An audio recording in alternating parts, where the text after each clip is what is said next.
Here to tell us what shows we should be catching up on this weekend is TV and film critic Rebecca Perfect. Hello. Hello. Nice to see you. Lovely to see you too. Now then, Empire. This is a big hit in the States. Massive hit in the States. I think 9 million people in the States watched Empire when it first launched over there. That is phenomenal. And you were there, weren't you? I was there, yes, I was. And I saw all the hype around it. It really is some sort of a phenomenon. And by the time the series finished, it was about 17 million people watched it. So it's absolutely huge over there. We've got it now here in the UK. It's a really, really interesting story about a guy called Lucius Lyon, played by Terrence Howard. And he is a criminal turned hip-hop artist who owns Empire Entertainment. And he's given the devastating diagnosis that he is suffering from ALS. And so he now has to work out who's going to take over his empire amongst his 3 sons. And in this first clip that we have from the first episode, his ex-wife, Cookie, comes back and she wants a little bit of a share of the business now that she's out of prison.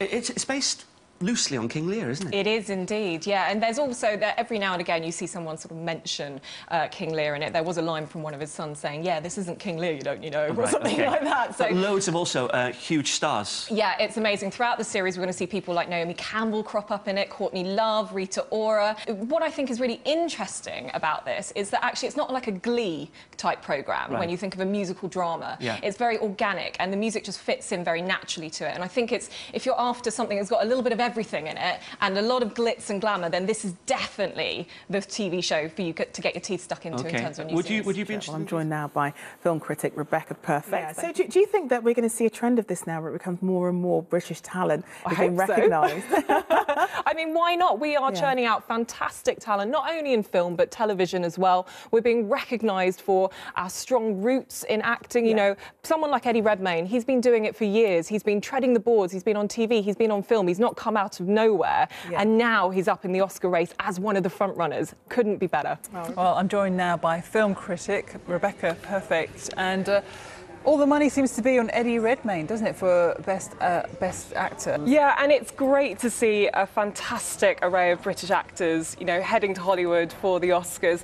I think Eddie Redmayne has done an incredible job in The Theory of Everything. He is almost transformed like a chameleon to become Stephen Hawking in this film. Benedict Cumberbatch, again, a great performance, but if I was to pick 2 people that the race was against, it would actually be Michael Keaton and Eddie Redmayne for this. It's an amazing performance from Michael Keaton as well.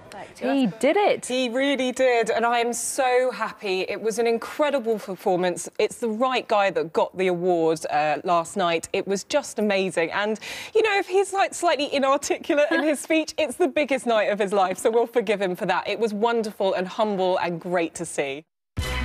Got so many British members going over to Hollywood to showcase an array of talents. We've won anyway, because it's great to show America what we can do. And if we have one of them win, then fantastic. But we didn't just have one of them win. We won in so many different categories with lots of different Brits picking up awards. And I think it's really positive. I think George Clooney, though, paid tribute to his new wife Amal as well. I'm sure she was very happy. Reserved, though. But I mean, he was getting a Lifetime Achievement Award there. We're not used to seeing him giving those public displays of affection, are we, really? I think it actually really hits him. Throughout the whole speech, he's very humble throughout it, and he's, you know, trying to pick out those light moments of joking with his colleagues just to maybe save himself from, you know, cracking up a little bit and having a bit of a tear, because it did look like he was on the verge of that. But it's lovely. You know, he is in the public eye all the time with his relationship with Amal, and I think it's a really nice sort of, you know, thing to give to her as well.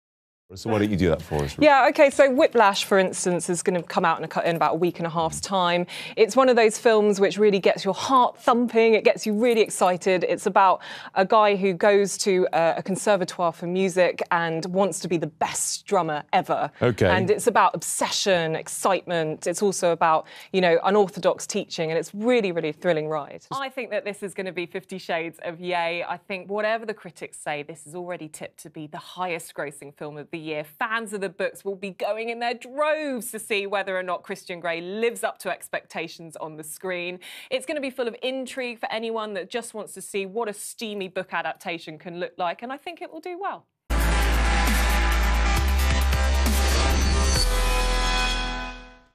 Does it really give you a different experience watching a movie? Yeah, I think The thing is initially, yes, on the surface of it, of course it looks like a gimmick. It's basically a mixture of a roller coaster and a movie, and it's great fun. And I think it lends itself to certain types of films that will embrace it and the audiences will enjoy it more.